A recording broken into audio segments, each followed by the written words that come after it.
નમસ્કાર કલમ યુદ્ધ સમાચારની સાથે હું છું આપની સાથે પાયલ બામભણિયા। તો જોઈએ આજના મહત્વના સમાચારમાં। ભરૂચ જિલ્લાના જંબુસર તાલુકાના કાવા ગામે ભર ઉનાળે વકરી પાણીની સમસ્યા। જંબુસર 4-5 કિલોમીટરના અંતરે આવેલ કાવા ગામને 2 મહિનાથી નથી મળી રહ્યું પીવાનું પાણી। ગામના સરપંચ કલ્પેશભાઈ ગોહિલ આગેવાની દ્વારા અનેકવાર પાણી પુરવઠા વિભાગ અને લાગતા વળગતા નેતાઓ તેમજ અધિકારીઓને રજૂઆત કરવામાં આવેલ છતાં પરિણામ શૂન્ય।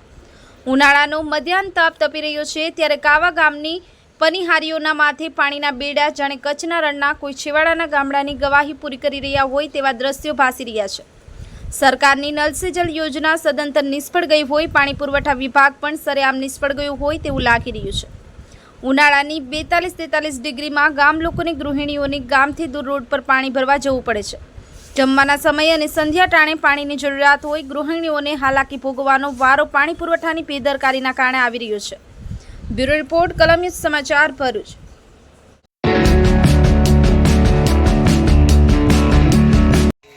પાણી નહીં આવતું કાવા ગામમાં વારંગ ખર્ચમથી ભરવાઈએ 2 કિલોમીટર મીઠું પાણી। જંબુસર તાલુકાના કાવા ગામનો ડિપોટી સરપંચ છે। પાણી પુરવઠાનો અમે વારંવાર રજૂ કરીએ છીએ તો એનો કોઈ નિકાલ આવ્યો નથી। 2 મહિનાથી પાણી આવ્યું નથી। હું કાવા ગામમાં વતની છું। જંબુસરથી લગભગ 7 કિલોમીટર કાવા ગામ આવેલું છે। અહીંયા લગભગ 2 મહિનાથી પાણીની જેટલી તકલીફ પડે છે।